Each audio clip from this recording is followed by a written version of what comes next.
আচ্ছা মায়েরা কিছু মনে করবেন না, মায়েদের অহংকার কতদিন বলুন তো? স্বামী যতদিন,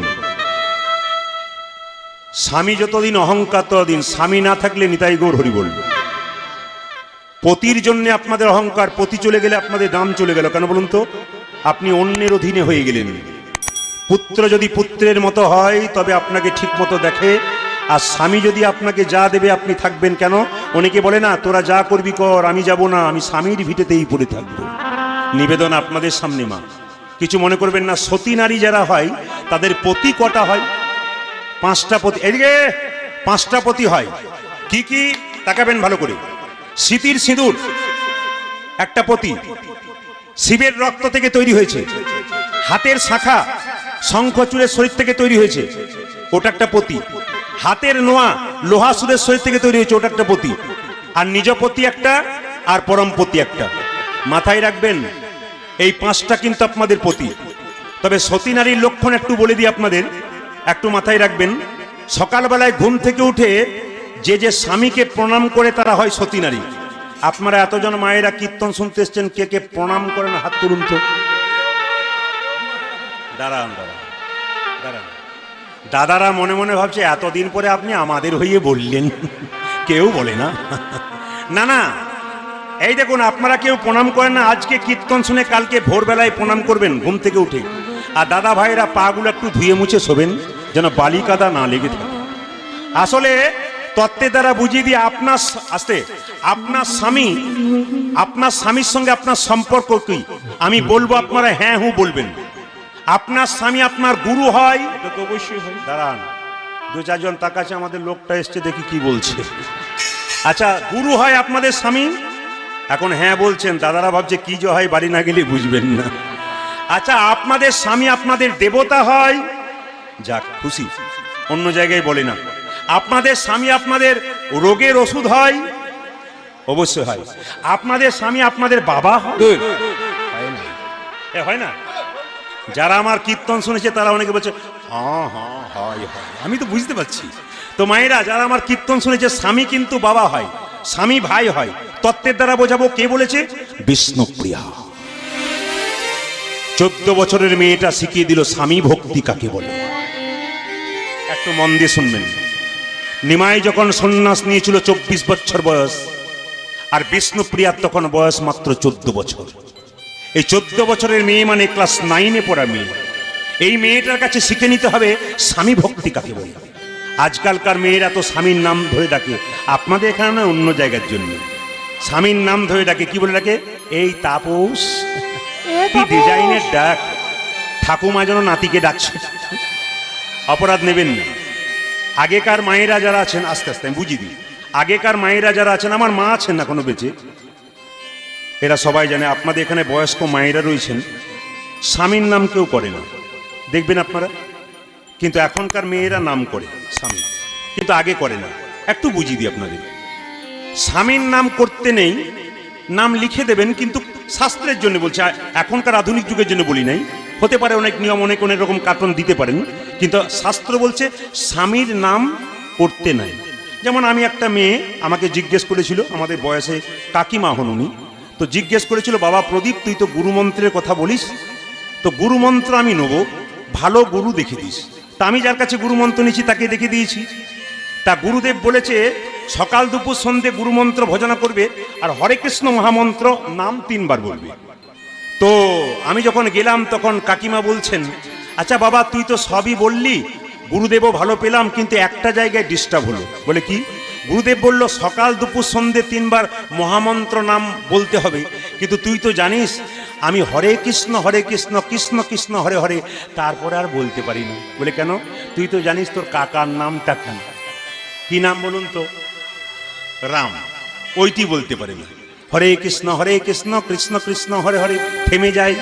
আমি বললাম কাকিমা ভগবানের নাম কোনো অসুবিধা নাই, তুমি বলতে পারো। বলে তুই যতই কীর্তন কর, তোর শিক্ষা আমি নেবো না, আমি স্বামীর নাম করি নাই, করবো না। তবে একটা বুদ্ধি করেছি। বলে কি? 7টা ছেলে মরে যাওয়ার পর একটা ছেলে হয়েছে, তার নাম ফেলা। ওই জন্য আমি আজ থেকে সিদ্ধান্ত নিয়েছি, কি বলবো জানিস? হরে কৃষ্ণ কৃষ্ণ কৃষ্ণ হরে হরে, হরে ফেলার বাবা, হরে ফেলার বাবা, ফেলার বাবা ফেলা। না না, দামি কথা নয়। ভগবানের মন্দিরে আপনি যা নিয়ে যাবেন, আপেল কলা লেবু বাতাসা মন্ডা যা কিছু নিয়ে যান, প্রশ্ন করব আপনাদের, ভগবান কি খায়? জোরে বলুন হ্যাঁ না না। এখন বলছেন না, তাহলে কাল থেকে আর নিয়ে যাবেন না? তবু নিয়ে যাবেন না? না, ভগবান খায় না, ভগবান দেখে। আপনি যে আপেল কলা লেবু নিয়ে গেলেন মন্দিরে, কতখানি প্রেমের ভাবে নিয়ে এসছে, কতখানি অহংকারের ভাবে নিয়ে এসছে। ভগবান অহংকারটুকু বর্জন করে, প্রেমটুকু গ্রহণ করে। রাজহাঁসের সামনে, যিনি রাজহাঁস, তার সামনে জল এবং দুধ একসঙ্গে মিশিয়ে দিলে দুধটা খেয়ে নেয়, জলটা ফেলে দেয়। ভগবানের মন্দিরে আপনি প্রেম আর অহংকার মিশিয়ে নিয়ে গেলে আপনার প্রেমটুকু গ্রহণ করে, অহংকারটুকু ফেলে দেয়। যদি শাস্ত্রের দিকে যাই, শতভাইয়ের দাদা দুর্যোধন কৃষ্ণকে নিমন্ত্রণ করেছিল, তোমাকে এমন খাবার খাওয়াবো বাপ জন্মে খাওয়ানো। ভগবান মনে মনে ভাবলো, অহংকারের সেবা গ্রহণ করি না, তোমার বাড়ি যাব, খিদে থাকবে পেটে, হেকুত তুলে চলে আসবো, কিন্তু খাবো না। খেয়েছিল কার বাড়িতে? বিদুরের বাড়িতে। বিদুরের স্ত্রী পরাশরী কিচ্ছু ছিল না, কলা বাদ দিয়ে কলার খোসা খাইয়েছিল। কেন? ভগবান ভক্তিটুকু গ্রহণ করে, অহংকারটুকু ত্যাগ করে। এই জন্য মায়েদেরকে বলি, দাদা ভাইরা যারা এসছেন, ভগবানের মন্দিরে কিছু দেবেন আর না দেবেন, একটা জিনিস দেবেন, চোখের জল। নারদমুনি ভগবানকে প্রশ্ন করেছিল, প্রভু ভক্ত তোমাকে কি দিলে খুশি হও? দেখুন, ভগবান আর ভক্তের মধ্যে কথা আপনাদের নিতে হবে, কিন্তু শাস্ত্রের কথা। নারদমুনি ভগবানকে প্রশ্ন করছে, প্রভু ভক্ত তোমাকে কি দিলে খুশি হও, জেনে নিন। ভগবান বলছে, নারদ, কোনো ভক্ত যদি ভক্তি ভরে একটা ফুল আমার চরণে দেয়, আমি তাই গ্রহণ করি। আচ্ছা প্রভু, ধরো সেই ভক্তের কাছে ফুল নেই, সে তোমাকে কি দেবে? নাইবা রইল ফুল, সেই ভক্ত আমার চরণে দুটো তুলসী পাতা দিলে আমি সেইটাই গ্রহণ করি। আচ্ছা প্রভু, ধরো সেই ভক্তের কাছে তুলসী পাতা নেই, সে তোমাকে কি দেবে? নাইবা রইল তুলসী পাতা, ভক্ত যদি আমার চরণে গঙ্গা জল দেয়, আমি তাই গ্রহণ করি। আচ্ছা প্রভু, ধরো সেই ভক্তের কাছে গঙ্গা জলটুকু নেই, সে তোমাকে কি দেবে? নাইবা রইল গঙ্গার জল। প্রত্যেকটি ভক্তের শরীরে দুটি নদী দিয়েছি, একটা গঙ্গা, একটা যমুনা। এই গঙ্গা যমুনা নামক নয়নের জল কেউ যদি আমার চরণ ধুয়ে দেয়, আমার তার দাস হতে হয় না, আমি তার। আপনাদের কাছে নিবেদন রইল, ভগবানের মন্দিরে কাঁদতে হয়। হরে কৃষ্ণ। মন্দিরে যাবেন, আপেল কলা লেবু দেবেন না না দেবেন, দু ফোঁটা নয়নের জল দিন। সংসারের জন্য কেঁদো না, কেঁদো না, কাঁদবে যদি ভগবানের জন্য কেঁদো। ছেলের জন্য কাঁদবে। আপনার ইকো হয়ে যাচ্ছে কিন্তু ওদের কথাগুলো। আপনি যখন শুনবেন তখন আপনার মাথায় রাখতে হবে, আপনি একটা বিরাট বড় শ্রোতা এদের মধ্যে। আপনার কান এদের চাইতে পাকা মাইক সাউন্ডের ব্যাপারে। ওরা যতই বলুক, ইকোটা কিন্তু অত হবে না। ও তো বলতে চাইছে, রিভাবটা দেবেন না তো আপনি আমার মাইক চালিয়েছেন, ইনাকে বলেছেন, তো আপনার মাথায় রাখতে হবে আপনাকে কথাগুলো। এত তো মানুষ শ্রবণ করতে এসছে, আপনার মাথায় সব কিছু কাজ করতে হবে এবং কান খাড়া থাকবে আপনার। হরে কৃষ্ণ। না চাইছে নয়, আমি বলে দেবো। হরে কৃষ্ণ। সংসারের জন্য কেঁদো না, কাঁদবে যদি ভগবানের জন্য কেঁদো। ছেলের জন্য কাঁদবে, মেয়ের জন্য কাঁদবে। শেষে ছেলে মেয়ে প্রশ্ন করবে, তুমি আমার জন্য করেছ কি? আপনি বলবেন, যার জন্য করি চুরি সে কি না বলে চোর। কিন্তু কেউ যদি ভগবানের জন্য একবার মন্দিরে কাঁদতে পারে, ভগবান তাকে সব কিছু দিয়ে দিতে পারে। ছেলের জন্য কাঁদবেন, মেয়ের জন্য কাঁদবেন, তখন আপনার চোখ থেকে জল পড়বে, সে জল হবে আলাদা। আর ভগবানের জন্য কাঁদবেন, তখন চোখ থেকে জল পড়বে, সে জল হবে আলাদা।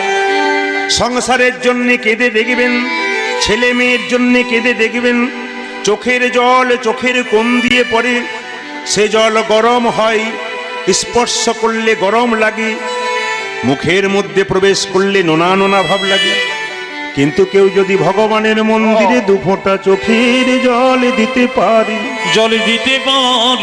সেই জল চোখের কোণ দিয়ে বেরোয় না, কোন দিয়ে দেবে, সেই জল চোখের মাঝ দিয়ে বেরোয়। সেই জল স্পর্শ করলে শীতল লাগে, সেই জল মুখের মধ্যে প্রবেশ করলে মিষ্টি লাগে, কিন্তু নোনতা লাগে না। মাইরা, এই জন্য ভগবানের জন্য কাঁদতে হয়। ভগবান চলে গেছেন, তার জন্য চিন্তা নেই, ভগবানকে আমরা ধরতে পারি। মহাজন বলেছেন, আশ্রয় লইয়া ভজে যে তারে কৃষ্ণ নাহিতে যে, বাকি সব মরে অকারণ। এটা তো পাড়াগ্রাম, আমরাও গ্রাম থেকে এসেছি। আপনাদের মাথায় রাখতে হবে, বাড়িতে কলাই ভাঙার জাঁতা আছে? জোরে বলুন মায়েরা। হ্যাঁ না? আগে ছিল। আচ্ছা আছে, এখনো আছে অনেকের বাড়িতে। কলাই ভাঙার জাতাতে কটা ছিদ্র থাকে, ফুটো কটা থাকে? দুটো, একটা মাঝে একটা পাশে। মাঝের ছিদ্রতে কি বলা হয়? কাঠের গঞ্জ। আর পাশের ছিদ্রতে কলাইয়ের দানাগুলোকে ভরে জাতাটাকে বনবন বনবন করে ঘুরে দিলেন।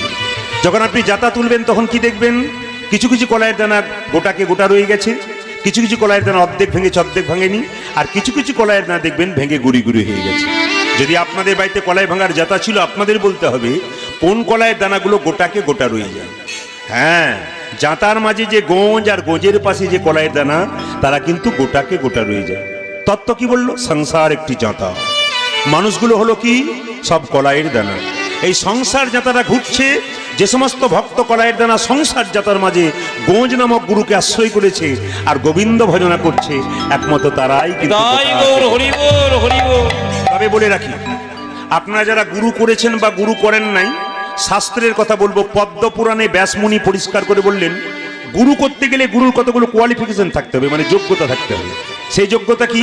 প্রথম শুনে নিন, গুরু কিন্তু নিজেকে কোনোদিন ভগবান ভাববেন না। গুরু যদি নিজেকে ভগবান ভাবেন তবে গুরু কিন্তু বাদ পড়ে গেল। আপনি গুরুকে ভগবান ভাবতে পারেন, কিন্তু গুরু নিজেকে ভগবান ভাববে না, এটা প্রথম। আপনার সঙ্গে গুরুর কি সম্পর্ক? ভগবানের সঙ্গে ভক্তের সম্বন্ধ বানিয়ে দেওয়া কাজ হচ্ছে গুরুর। এই জন্য গু মানে অন্ধকার, রু মানে আলো। কয়লা হয় ময়লাহীন, আগুনে পোড়ালে আগুনে পোড়ালে ছাই। মানুষের হয় কৃষ্ণ ভক্তি যদি যদি গুরুর কৃপা পায়। গুরু রুষ্ট হলে কৃষ্ণ রাখিবারে রাখিবারে না রে, কৃষ্ণ রুষ্ট হলে গুরু রাখিবারে পায়। কৃষ্ণ যদি রেগে যায় তাহলে গুরুর ক্ষমতা নাই। আহা, কৃষ্ণ যদি রেগে যায় গুরুর ক্ষমতা আছে, কৃষ্ণকে আপনার কাছে পৌঁছে দিতে পারে। কিন্তু গুরু যদি রেগে যায়, কৃষ্ণের ক্ষমতা নাই যে গুরুকে আপনার কাছে পৌঁছে দিতে পারে। গুরু কত গুরুত্ব আছে দেখুন। দ্বিতীয় হচ্ছে, গুরু কিন্তু কৃষ্ণ বিষ্ণু নারায়ণের ভক্ত হতে হবে গুরুকে। আর গুরু যে ব্রাহ্মণ হবে তা নয়। আপনাদের মাথায় একটা কথা ঢুকে আছে যে গুরু ব্রাহ্মণ হবে। না, গুরু ব্রাহ্মণ নাও হতে পারে। কারণ মহাপ্রভু শাস্ত্রে পরিষ্কার করে চৈতন্য চরিত্রে বলে দিয়েছেন, কি বলেছেন? কিবা বিপ্র কিবা শূদ্র ন্যাসিকগণে নয়, কৃষ্ণ তত্ত্ববেত্তা যেই সেই গুরু হয়। শুধুমাত্র যে ব্রাহ্মণ গুরু হবে তা নয়, বৈষ্ণব গুরু হবে তা নয়। যিনি কৃষ্ণ তত্ত্ব জানেন, কৃষ্ণের ব্যাখ্যা জানেন, একমাত্র গুরু সেই হয়। আপনি যার কাছে বসবেন, সে যদি ভালো কথা আপনার সঙ্গে আলোচনা না করে, তাহলে সে গুরু হলো কি করে? আর গুরু যদি এসে বলে তোর গুরু মায়ের হাঁটু ব্যথা, আমার ব্যথা, খালি পয়সার কথা বলে, তাহলে সে কিন্তু গুরু নয়। সে কিন্তু আপনাকে আদায় করতে এসছে, শোষণ করতে এসছে। এরা কিন্তু গুরু নয়, ব্যাসমুনি পরিষ্কার করে বললেন। তৃতীয়, মায়েরা লক্ষ্য করবেন, কাম ক্রোধ লোভ মোহ মদম আশ্চর্য প্রত্যেকটা মানুষের শরীরে আছে, কিন্তু গুরুর শরীরে আছে। যিনি এগুলোকে কন্ট্রোল করতে পেরেছেন তিনি হচ্ছেন গুরু। গুরুর মধ্যে রাগ থাকবে না, চাওয়া পাওয়া থাকবে না, তিনি হচ্ছেন গুরু। আর মাথায় রাখবেন কতগুলো কথা, যে গুরু যে কথাগুলো বলছে সেই কথাগুলো নিজে পালন করছে কিনা। আপনারা তো গুরু করেছেন বা গুরু করবেন, মাথায় রাখবেন গুরু যে কথাগুলো বলছে সেগুলো নিজে পালন করছে কিনা। আপনাকে বলছে ভোর 4টের সময় উঠতে হয়, আর সেই দিন সকাল 8টায় উঠে, তাহলে কি করে হবে? এই জন্য মাথায় রাখতে হবে গুরু যেগুলো বলছে ঠিক করছে কিনা। যেমন ধরুন, গুরু রামায়ণ মহাভারতে কথা বলছে কিন্তু নিজে পালন করে না, তাহলে কি হবে? আপনি 1 সের দুধ কিনেছেন, সেই দুধে যদি, গরুর দুধে প্রোটিন আছে, মিনারেলস আছে, ভিটামিন আছে, কিন্তু সেই দুধে যদি বিষাক্ত সাপ চুমুক দেয়, সেই দুধ যেমন নষ্ট হয়ে যায়। যে গুরু নিজে আচরণ করে না অথচ লোককে বলে, তাহলে সেই গুরুর কাছে হরিকথা শোনা মানে বিষাক্ত দুধের ন্যায় হয়ে গেল। নেতাই গৌর হরি বল। রামকৃষ্ণদেব পরিষ্কার করে বলেছেন, গুরু যদি করতে হবে 2 রকমের গুরু আছে, একটা কাঁচা একটা পাকা। কাঁচা গুরুকে মন্ত্র দেবার আগে চুক্তি করে, যে ঠাকুর আমি মন্ত্র নেবো, নে কি লাগবে? 500 টাকা, 1 বস্তা চাল, 2টো সোনার জিনিস দিবি তবে মন্ত্র দেবো। যিনি মন্ত্র দিয়ে টাকা পয়সা নিয়ে ওই যে বাড়ি চলে গেলেন, আপনার বাড়ির দিকে মুখ করলেন, নেই কাঁচা গুরু। প্রশ্ন করবেন, তাহলে পাকা গুরুকে কি করে পাকা গুরু করব? ঠাকুর বললেন, পাকা গুরু সে মন্ত্র দেবার আগে চুক্তি করে না, যে ঠাকুর আমি মন্ত্র নেবো, নে দক্ষিণা কি লাগবে? কিচ্ছু না, কিছু তো দিতে হবে, দিবি তবে দে, তোর ভক্তিটুকু আমার চরণ তলে দে। যিনি আপনার ভক্তিটুকু চরণ তলে নিয়ে প্রতি বছর আপনার বাড়িতে এসে আপনাকে পরীক্ষা করে দেখবে আমি যে মন্ত্র দিয়েছি ঠিক ঠিক ভজনা করছে কিনা, এরাই হচ্ছে পাকা গুরু। আপনারা যদি জীবনে গুরু করতে চান তবে পাকা গুরু করবেন। যারা যারা বৃন্দাবনে গেছেন, যারা যারা বৃন্দাবনে যাবেন, 3টে কাজ করবেন না। কথাগুলো মাথায় নিন, বৃন্দাবনে গেলে এই 3টে কাজ করলে অপরাধ করবেন। শাস্ত্র বলছে, আমি বলি না। যেগুলো আমরা ভুল করি সেগুলো বলে দিচ্ছি। বৃন্দাবনে গেলে 3টে জিনিস করবেন নাকি। বৃন্দাবনে কৃষ্ণ ছিল 11 বছর 56 দিন। কতদিন বললাম? হ্যাঁ, 11 বছর 56 দিন। তো বৃন্দাবনে গিয়ে আপনারা কোনোদিন চটি জুতো পরে যাবেন না।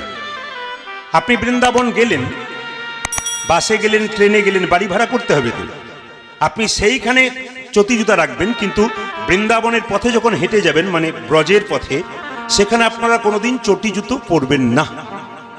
কারণ বৃন্দাবনে 11 বছর 56 দিন কৃষ্ণ ছিল, খালি পায়ে কিন্তু বৃন্দাবনে ঘুরেছে। এই জন্য বৃন্দাবনে চটি পরা নিষেধ, কিন্তু আমরা পরে ফেলি। এই ভুলটা করবেন না। দ্বিতীয় ভুল হচ্ছে, বৃন্দাবনে গিয়ে কেউ কিন্তু চুল কাটবেন না। শাস্ত্র বলছে 11 বছর 56 দিন কৃষ্ণ ছিল, কোনোদিন চুল কাটে নাই। ওই জন্য বৃন্দাবনে গিয়ে, হ্যাঁ অনেক ব্যাপার আছে বৃন্দাবনে, মানতের ব্যাপার আছে, চুল মানত দেওয়া হয়।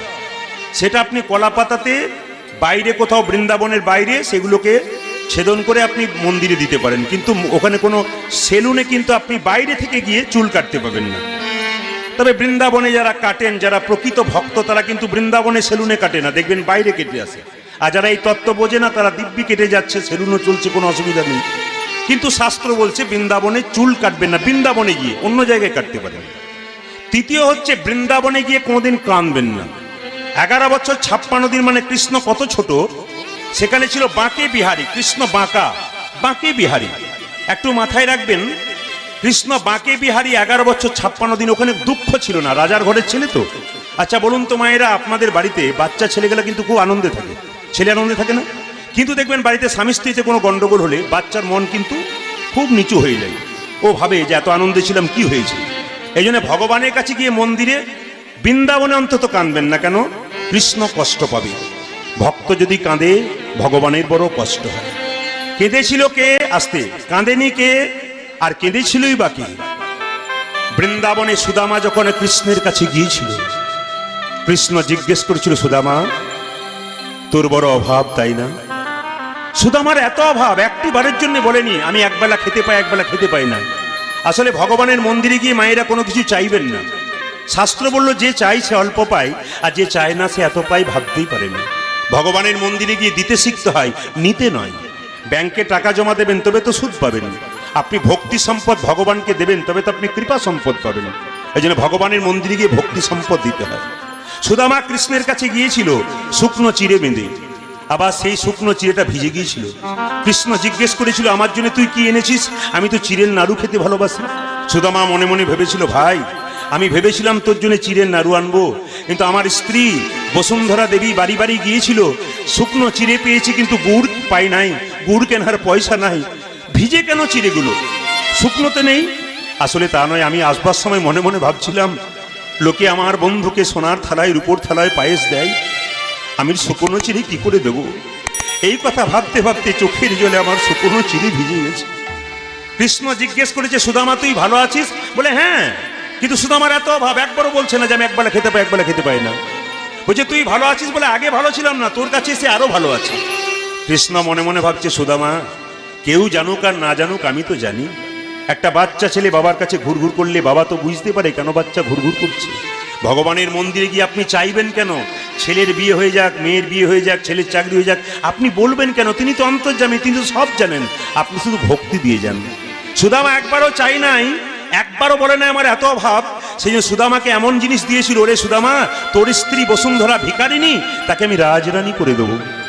আর তুই তো ঘরের ঘরে বাস করিস, বৃষ্টি পড়লে কোন কোন ঘুরে বেড়াস, আজ তোকে এমন দেবো তুই রাজপ্রাসাদ পেয়ে যাবি। শাস্ত্রের নিয়ম অনুযায়ী ভগবানের কাছে চাইবেন না, যেটুকু পেয়েছেন সেই দিয়ে আপনি সন্তুষ্ট থাকুন। বৃন্দাবনে এই 3টে জিনিস করবেন না। বৃন্দাবনে গিয়ে সৎসঙ্গ করতে হয়, ভক্তের সঙ্গে রাধে রাধে বলতে হয়। আপনারা দেখবেন বৃন্দাবনে যে রিক্সা চালাচ্ছে, কোনো সাউন্ড নেই, বেল নেই, কি বলে রাধে রাধে। যে রাত্রিবেলায় পাহারা দিচ্ছে, রাধে রাধে। কাল থেকে আপনারা কি বলবেন? জোরে বলুন, একটু জোরে বলুন, আর একটু জোরে বলুন। এই জন্যে আমি যখন কীর্তন করতে আসছিলাম, তখন দুজন মেয়ে বলা বলি করছে, সামনে বসিস না, পা মেলে বসতে পারবি না, খালি উলুধ্বনি আর হরিধ্বনি। পেছনে বসবি, সময় মতো পালাবার চান্স পাবি। এই জন্য যারা চালাক পার্টি হয় তারা, না আপনারা জায়গা পান নাই বলে বসেছেন। তো যাই হোক, জোরে বলুন, রাধা রানী কি, শ্যাম সুন্দর কি, মদন মোহন কি। মায়েরা মন্দিরে প্রণাম করেন, কিন্তু প্রণামগুলো আপনাদের ভুল হয়, আপনারা একটু জেনে নিন। শাস্ত্র বলছে, এদিকে শাস্ত্র বলছে দেবদেবীর মন্দিরে প্রণাম করবে ডান দিকে রেখে, ভগবানকে প্রণাম করবে বাঁ দিকে রেখে। আর সাধুগুরু বৈষ্ণবকে প্রণাম করবে সম্মুখে রেখে। তার মানে বুঝতে পেরেছেন, এখানে মা কালীর মন্দির আছে। আমি খুব তাৎপর্য, কিসের মন্দির? ও, ধর্মরাজ মন্দির। আচ্ছা, আমার জানা ছিল না ধর্মরাজ মন্দির। এখানে বলিটা খুব তাৎপর্যপূর্ণ, যেটা আমি শুনে খুব খুশি হলাম, আনন্দ পেলাম। তো যাই হোক, দেখার সৌভাগ্য না হলেও শুনে কিন্তু খুব খুশি হয়েছি। একটু মাথায় রাখবেন, আপনি ধর্মরাজ মন্দিরে প্রণাম করুন, ভগবান ধর্মরাজ মন্দিরে প্রণাম করবেন, ওনাকে কিন্তু সবসময় বাঁ দিকে রেখে করবেন। কিন্তু দেবতার মন্দিরে, মা কালী, মা মনসা, দেবদেবীর মন্দিরে প্রণাম করবেন, শিবের মন্দিরে সবসময় নিজেকে ডান দিকে রেখে, নিজেকে ডান দিকে রেখে। আর যখন সাধুগুরু বৈষ্ণবকে প্রণাম করবেন, বাবা মাকে প্রণাম করবেন, তখন সম্মুখে প্রণাম করবেন। মায়েরা যে সাষ্টাঙ্গে প্রণাম করেন না, আপনারা কোনোদিন সাষ্টাঙ্গে প্রণাম করবেন না। সাষ্টাঙ্গে প্রণাম করা আপনাদের অন্যায়। পুরুষ প্রণাম করবে। সাষ্টাঙ্গ মানে 6টা অঙ্গ মাটির সঙ্গে ঠিকবে, সেগুলো একটু দেখে নিন কোন 6টা অঙ্গ। দাদা ভাইরা, দুটো হাতের তালু, একটা ললাট, কটা হলো? 3টে। নাসিকা 4টা, বক্ষস্থল 5টা, নিম্নাঙ্গ 6টা। উপর হয়ে যেটা প্রণাম, সাষ্টাঙ্গে প্রণাম হলো। মায়েরা কেন বক্ষ মাটিতে রেখে উপর হয়ে প্রণাম করতে পারবেন না? এর একটা ব্যাখ্যা আছে, শুধু টাচ দিয়ে যাচ্ছি।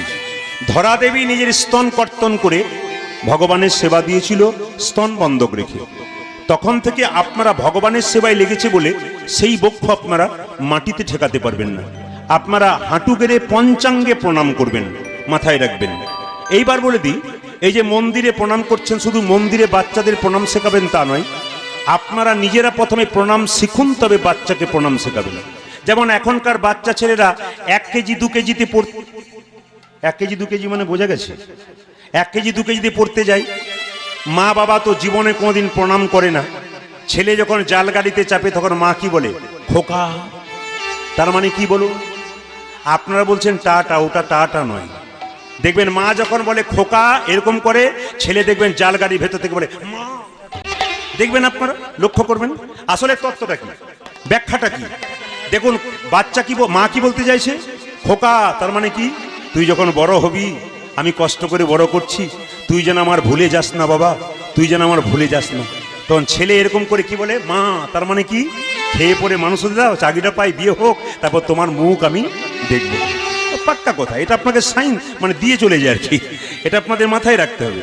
এই জন্য প্রণাম আপনাদের শেখাতে হবে। তবে বলে রাখি মায়েরা, আমি যে প্রণামটা আপনাদের বলেছিলাম, প্রণাম কিন্তু করতে গেলে শাস্ত্র বলছে আপনি যাকে প্রণাম করবেন, আপনার ডান হাতটা ওনার ডান পায়ে পড়বে, আর আপনার বাঁ হাতটা ওনার বাঁ পায়ে পড়বে। মাথায় রাখবেন, আপনার ডান হাতটা ওনার ডান পায়ে, আপনার বাঁ হাতটা ওনার বাঁ পায়ে। তাহলে আপনি যখন আমাকে প্রণাম করছেন, আপনার ডান হাত কিন্তু আমার বাঁ পায়ে পড়ছে, আপনার বাঁ হাত আমার ডান পায়ে পড়ছে। তাহলে প্রণামের নিয়ম হচ্ছে সবসময় সাধুগুরু বৈষ্ণবকে প্রণাম করবেন, বাবা মাকে প্রণাম করবেন, সবসময় এইরকম। কৃষ্ণ যখন দাঁড়িয়ে থাকে এরকম করে, লোকে বলে কৃষ্ণ তুমি বাঁকা, কৃষ্ণ বলে আমি বাঁকা নয়, তোরা বোকা। বলে কেন? প্রণামটা উল্টো করবি, তাই আগে থেকে উল্টে দিয়ে বসেই আছি। ওই জন্য কৃষ্ণ আগে থেকে বেঁকে বসে আছে আর কি। কৃষ্ণ কোনো কিছু ভুল করেনি, এগুলো দেখতে হবে আপনাদের।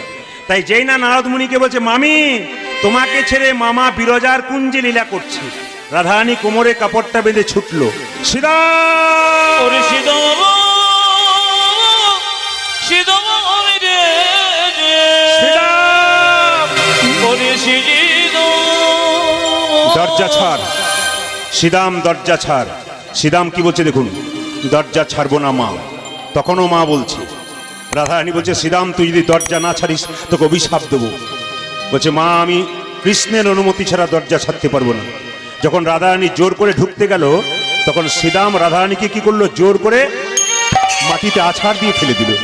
রাধারানী কেঁদে কেঁদে বলল, শ্রীরাম তুই আমাকে মাটিতে আছাড় দিয়ে ফেলে দিলি, তুই দৈত্যের মতো আচরণ করলি, আমি তোকে অভিশাপ দিলাম, তোর যেন দৈত্য কুলে জনম হয়, তোর যেন দত্ত কোলে জন্ম গো, তোর যেন দৈত্য কুলে জনম হয়, কোলে জনে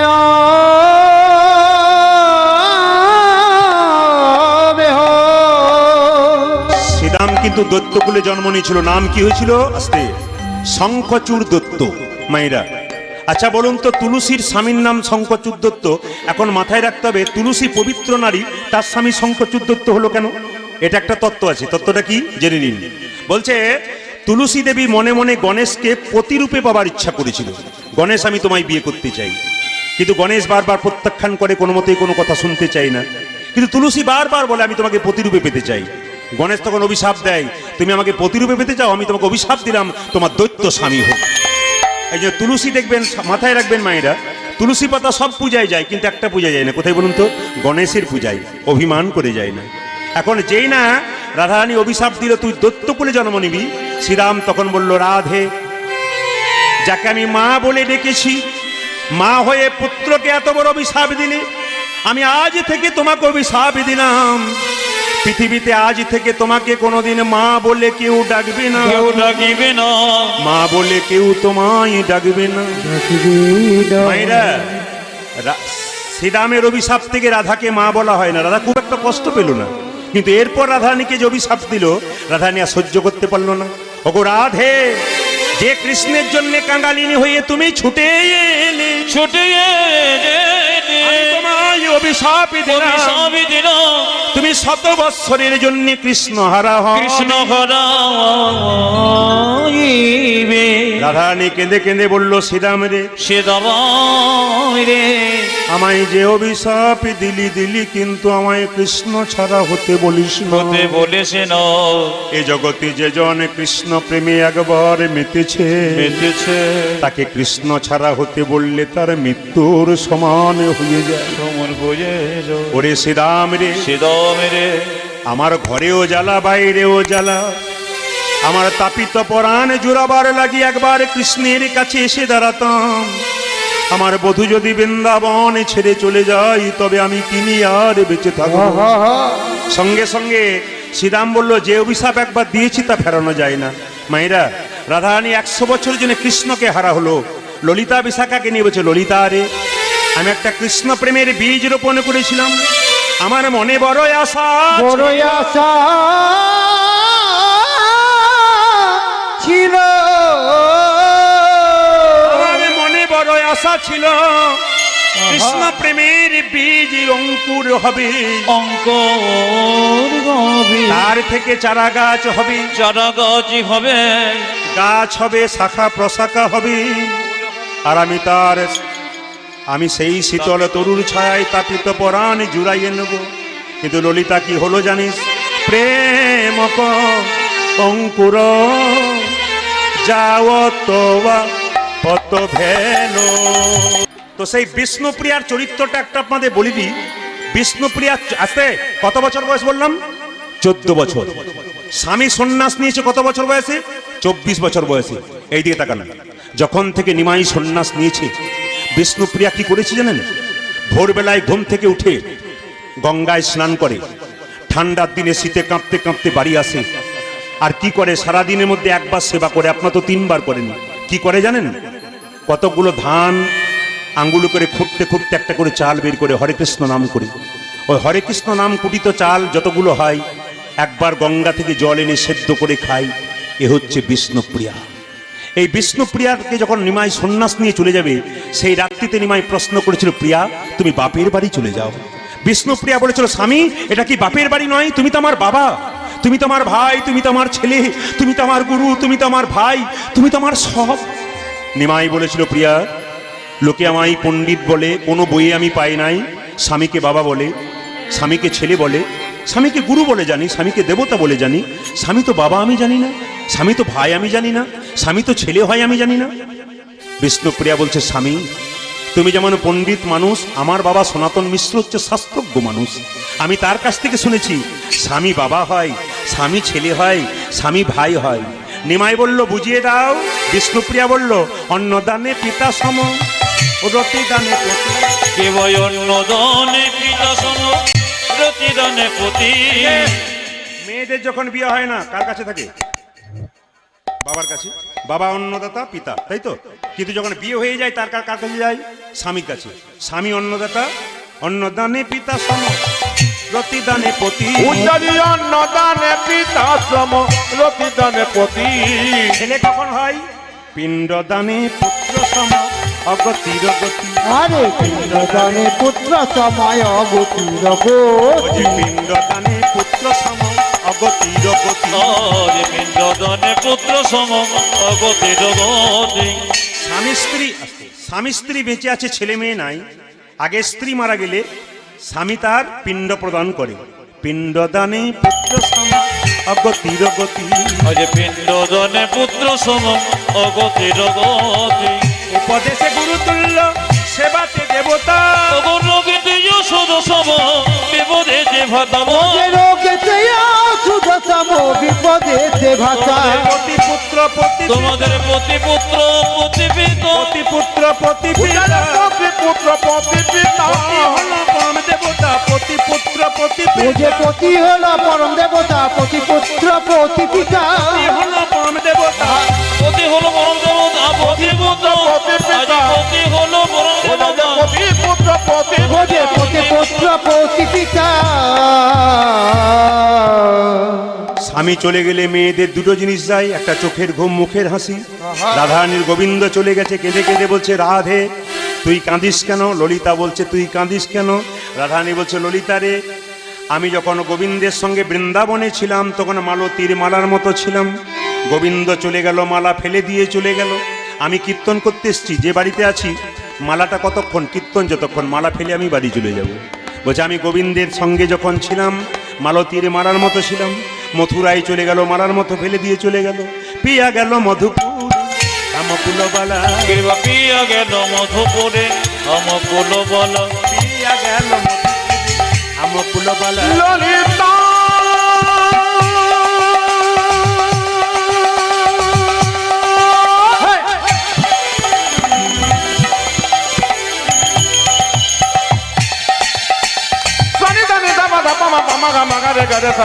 আর কিয়া গেল মধুপুরে আমকুল বালা। বিপথে পরল জয়ছে মালতীর মালা। আজ বিপদে পরল জয়ছে মালতীর মালা। বিপথে পরল জয়ছে মালতীর মালা। বিপদে পড়ল যাইছে মালতীর মালা। আমার দশা অজে আমার দশা তেমনি হল। আমার দশা তেমনি ওজা যে আমার দশা তেমনি হলো। মালতীর মালার মতো আমার দশা তেমনি। ও যে মালতীর মালার মতো আমার দশা তেমনি হলো। মালতীর মালার মতো আমার দশা তেমনি। ওরে সখী মালতীর মালা মতো আমার দশা তেমনি হলো। বিপদে পরল জয়ছে মালতীর মালা। আজ বিপদে পরল জয়ছে মালতীর মালা। পথে পরল জয়ছে মালতীর মালা। বিপদে পড়ল যাইছে মালতীর মালা। মালার কথা যখন এলো একটু ছোট করে বলি, আপনারা কে কে মালা পড়েছেন হাত তুলুন। এখানে একজন ভালো গুরুদেবের নাম শুনেছি, হেমন্ত দেব। হ্যাঁ, তিনি কিন্তু একজন ভালো গুরু, মহান মানুষ, মহাপুরুষ। এখানে অনেকের বাড়িতে তার ছবি আছেন, অনেক ভক্ত তার এসেছেন এখানে, যারা আমার সঙ্গে পরিচয় করেছে, একটা বইও দিয়েছে ওনার লেখা। তো বলে রাখি আপনাদেরকে, মালা আপনারা পরবেন আস্তে। কি মালা পরবেন মায়েরা? সোনার মালা পরবেন না রূপোর মালা পরবেন? এখন এখানে বলছেন তুলসীর মালা, কিন্তু বাড়ি গিয়ে বলবেন ওটা চলবে না, আমার সোনার মালাই চাই। না না বলবেন, কিন্তু মাথায় রাখবেন, যে মেয়েটি তুলসীর মালা পরে নাই, সোনার মালা পরেছে, রাস্তা দিয়ে হেঁটে যাচ্ছে, চোরের ভয় থাকবে। কিন্তু যে তুলসীর মালা পরেছে তার এই জগতে চোরের ভয় নাই। গোবিন্দ চোর, নিতাই গৌর হরি বল। তার মানে কি আপনার বাড়িতে কাম, ক্রোধ, লোভগুলোকে সব গোবিন্দ চোর হরণ করে নেবে। তুলসীর মালা কেন পরবেন? যুক্তি দেখবেন, কীর্তন যুক্তি ছাড়া হয় না। আপনারা যারা পেছনে বসে আছেন, যারা এত এত ভক্ত দূরে দাঁড়িয়ে আছেন, মন দিয়ে শুনবেন, কীর্তন যুক্তি ছাড়া হয় না। একটু বুঝিয়ে দিই, তুলসীর মালা আপনারা পরবেন কি না পরবেন সেটা আপনাদের ব্যাপার, বুঝে নিন। গোবিন্দের মন্দিরে 56 ভোগ দিন আর 108 ভোগ দিন, একটা জিনিস না দিলে ভোগটা অসম্পূর্ণ থাকে। সেই জিনিসটা কি জোরে বলুন? তুলসী পাতা। যদি তুলসী পাতা ভোগের মধ্যে না দিন, গোবিন্দ তাকানো তো দূরে কথা, খাওয়া তো দূরে কথা, তাকাবে না পর্যন্ত। তাহলে যে দেহে তুলসীর মালা থাকবে না, সেই দেহ গোবিন্দ সেবায় লাগাত তো দূরে কথা, গোবিন্দ একবার ফিরে তাকাবে না। তাহলে প্রশ্ন করবেন তুলসীর মালা পরবো কেন? যুক্তি দেখিয়ে দিন। আপনার বাড়িতে বেগুন গাছ আছে, আপনি বেড়া দেবেন না কেন? ছাগল গরুতে ছিঁড়ে খাবে। গুরুদেব আমাদের কর্ণে বীজ দিয়েছে, বীজ মন্ত্র দিয়েছে, শরীরে কৃষ্ণ প্রেমের অঙ্কুর হবে, গাছ হবে। যদি তুলসীর মালা নামক বেড়া না দিন, তবে কামিনী কাঞ্চন ছাগলে নিতাই গৌর হরি বল। এইবার তুলসীর মালা পরবেন কেন? আস্তে আরো বুঝিয়ে দিই। তুলসীর মালার শাস্ত্র বলল, দেখবেন সব গাছে বজ্রপাত হয়, কিন্তু তুলসী গাছে কোনোদিন, আপনারা এমন কোন ব্যক্তি এখানে হাত তুলে দেখাতে পারবেন না যে সব গাছে বজ্রপাত হয়েছে, তুলসী গাছে বজ্রপাত হয়েছে কিনা। তুলসী গাছে বজ্রপাত হয় না। এখানে শাস্ত্র বললো না, বিজ্ঞান বলল তুলসী গাছে বজ্রপাত হয় না। তাহলে বিজ্ঞানের যুক্তি অনুযায়ী তুলসীর মালা যে পড়ে তার মাথায়ও বজ্রপাত হয় না। এই কয়েকদিন আগে মেদিনীপুর এক জায়গায় গান করছিলাম, একজন ভক্ত বাসায় গিয়ে বললেন, প্রদীপ বাবু আপনি তো সব জায়গায় বলেন যে তুলসীর মালা পড়ে তার নাকি বজ্রপাত হয় না, আমাদের ওই পাশের গ্রামে একজন 3টে মোটা মোটা মালা পড়েছে, ওর মাথাতে ধারাস করে পড়ে। আপনি যুক্তি দেখান কি করে সম্ভব হলো। আমি শুধু একটা কথাই বললাম, গোয়ালার কাছে 1 কেজি দুধ কিনেছো, যদি 800 গ্রাম জল দাও তাহলে সর উঠবে, মাখন উঠবে, ছানা উঠবে?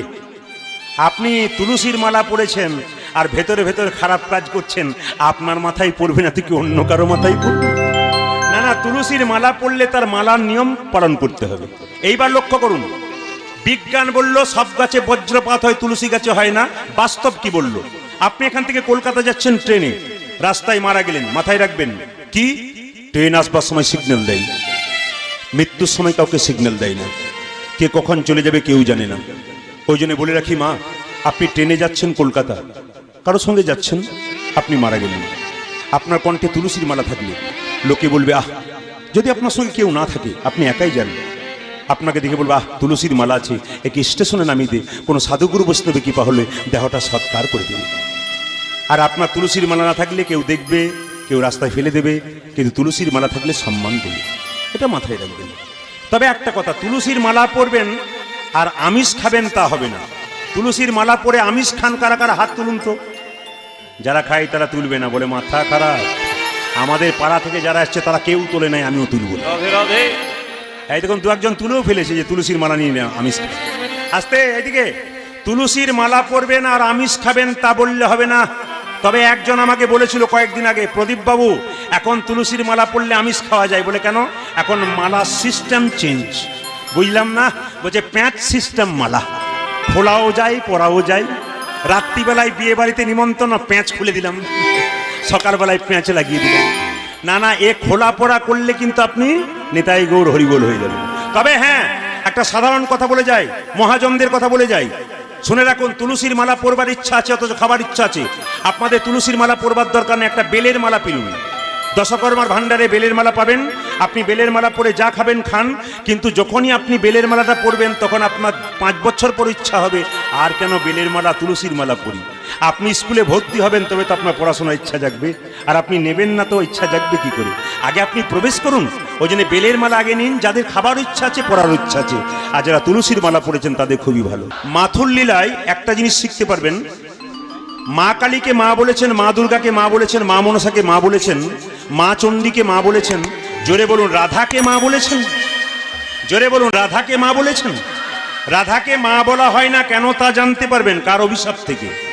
আর কৃষ্ণ রাধাকে ছেড়ে 100 বছরের জন্য বৃন্দাবন ছেড়ে মথুরায় গিয়েছিল, কারণটা কি জেনে নিন। একদিন নারদ মুনি খবর পেল ভগবান কৃষ্ণ রাধারানীকে ছেড়ে বিরজার কুঞ্জে লীলা করছে। মায়েরা, রাধাকে ছেড়ে কৃষ্ণ বিরজার কুঞ্জে লীলা করছে।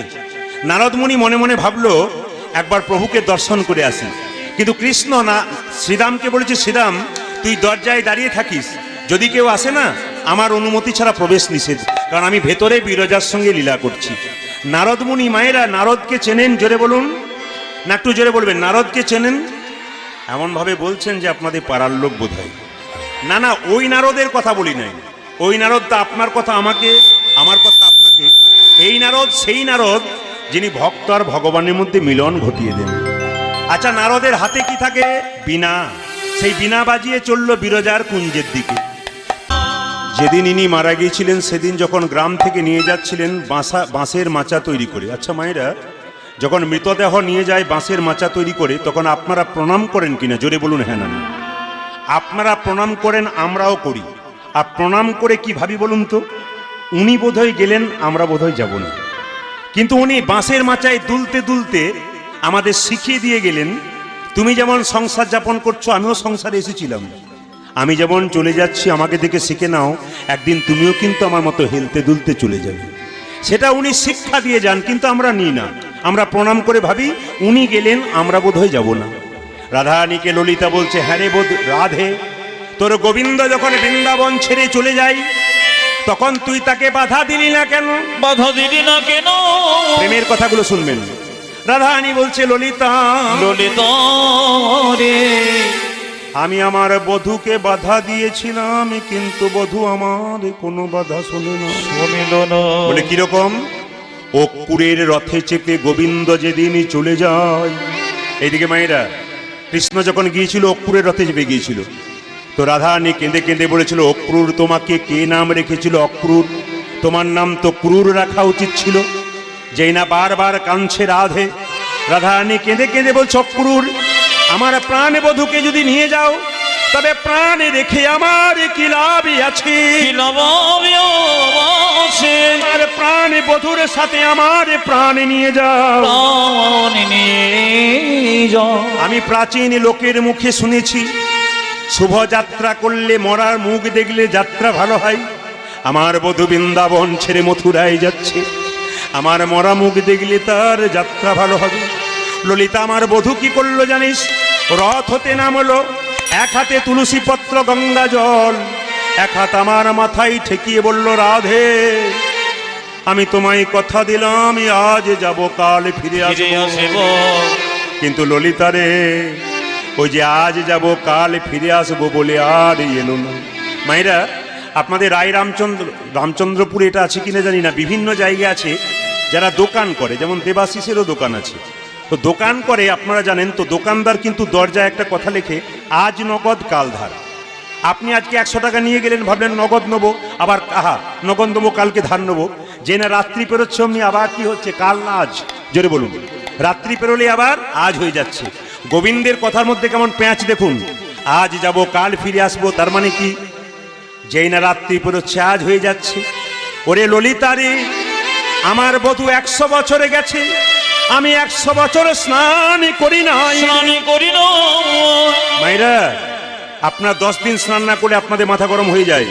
কিন্তু রাধারানী কি সুন্দর কথা বললো, ললিতা শোন শোন, আমি 100 বছর স্নান করি নাই। ললিতা বলছে, রাই তুই মিথ্যে কথা বলছিস, 100 বছর স্নান না করে কেউ থাকতে পারে নাকি? বলছে, হ্যাঁ আমি 100 বছর স্নান করি নাই। কেন জানিস? যেদিন প্রাণবধূ বৃন্দাবন ছেড়ে যাবে, সেদিন ভোরবেলায় আমাকে বলল, রাধে তুমি কিছু জিজ্ঞেস করছো? আমি বললাম, বধূ হে, তুমি আমায় কেমন ভালোবাসো, একটু পরীক্ষা দাও। গোবিন্দ বলল, এত পরীক্ষা দিয়ে আবার পরীক্ষা দিতে হবে? রাধারানী বলছে, বধূ তোমার কোলে বসে আমায় সাজিয়ে দাও। ললিতা রে, আমার প্রাণ বধূ তার কোলে বসে আমায় সাজাচ্ছে। স্মৃতিতে সিঁদুর পরাইয়ে দিল, বেনি মাধবে নিজের হাতে বেনি বেঁধে দিল, আমার নয়নে কাজল পরাইয়ে দিল, চরণে আলতা পরিয়ে দিল। কত যোগী, কত মুনি, কত ঋষি কতদিন ধরে সাধনা করি, সাধনা করে গোবিন্দের চরণে পাবার লাগি। কিন্তু আমি আলা ভোলা গোয়ালিনী, কৃষ্ণ সেবার বলি কি বজনে। আমার মতো অভাগিনীর চরণ দুটো আলতা দিয়ে বারবার ধুয়ে দিয়েছি। আর কি বলেছে জানিস রাধে? আমি তোমায় কথা দিলাম, আজ যাব কাল ফিরে আসবো। এসে যেন দেখি বেনিটা বাঁধা আছে, এসে যেন দেখি স্মৃতির সিঁদুর ঠিক আছে, এসে যেন দেখি নয়নের কাজল ঠিক আছে, এসে যেন দেখি চরণের আলতা ঠিক আছে। 100 বছর গেছে আমি স্নান করি নাই, যদি স্মৃতির সিঁদুর মুছে যায়, স্নান করলে যদি বেনি খুলে যায়। আমি পা ধুই নাই, কেন জানিস? স্নান করলে বা পা ধুলে আমার যদি পায়ের আলতা মুছে যায়। ললিতা রে, আমি আমার গোবিন্দকে সব চিহ্নগুলোর মধ্যে দেখতে পাই, স্মৃতির সিঁদুর মধ্যে দেখতে পাই, বেনির মধ্যে দেখতে পাই, আমি চরণের আলতার মধ্যে দেখতে পাই, নয়নের কাজলের মধ্যে দেখতে পাই। ললিতা বলছে, সব চিহ্নগুলোর মধ্যে যদি কৃষ্ণ দেখতে পাস, তাহলে কাঁদিস কেন? আমি কাঁদছি কেন জানিস? আমার বধূ যদি কোনো দিন ফিরে আসে, আমি 100 বছর স্নান করি নাই, সিঁদুর দেখাতে পারবো, বেনি মাধবের বাঁধা বেনি দেখাতে পারবো, পা ধুই নাই, চরণের আলতা দেখাতে পারবো। কিন্তু দুটো জিনিস আমি দেখাতে পারবো না। কোন দুটো জিনিস? নয়নের কাজল দুটো। কেন? কৃষ্ণ বলে কেঁদে কেঁদে আমার নয়নের কাজল মুছে গেছে। নয়নের কাজল মুছে গেছে রে, নয়নের কাজল মুছে গেছে, আমার নয়নের কাজল মুছে মুছে গেছে রে কৃষ্ণ বলে কেঁদে কেঁদে নয়নের কাজল মুছে গেছে। ও জয় কৃষ্ণ বলে কেঁদে কেঁদে হরে নয়নি জনে মুগি ভাষায় হরে কৃষ্ণ বলে কেঁদে নয়নি কেঁদে জনে মুগি ভাষায় কৃষ্ণ বলে কেঁদে কেঁদে নয়নি জনে মুগি ভাষায় নয়নের কাজল মুছে গেছে রে তুমি রবিদারি বিদারি অলোক বিহার হরে নামের বর্ণে বর্ণে শোধা ঝরে। তিমির বিদারি অনন্ত বিহারি নামের বর্ণে বর্ণে শোধা ঝরে তুমি রবিদারি অলোক বিহারি নামের বর্ণে বর্ণে সুধা ঝরে দয়াল শিরোমণি করুণার খনি তুমি। ও তুমি দয়াল শিরোমণি করুণার খনি দয়াল শিরোমণি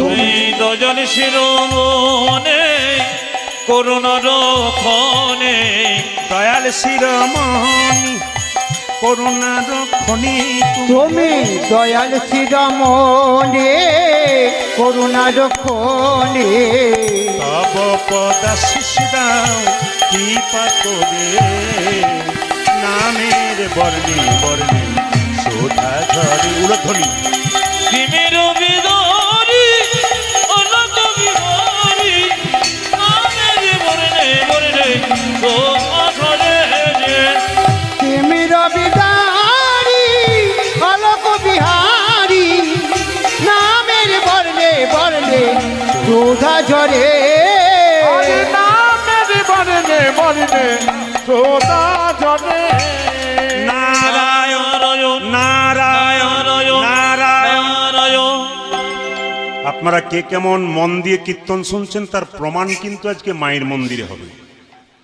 মনকে কে এক করতে পেরেছে প্রশ্ন করলেই বুঝবো। কৃষ্ণ কার কুঞ্জে লীলা করছে জোরে বলুন? বিরজার। দরজায় কে দাঁড়িয়ে আছে? শ্রীদাম। নারদ মুনি শ্রীদামকে বলল, শ্রীদাম দরজা খোল।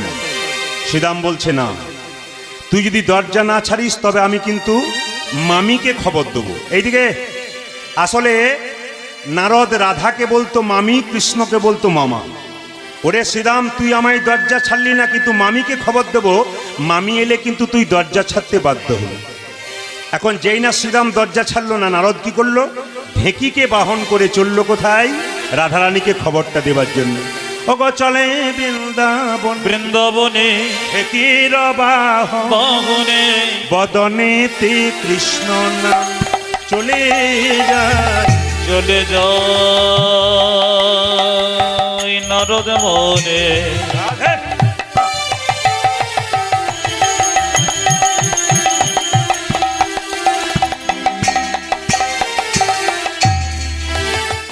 ওই যে বৃন্দাবনের পথে পথে যে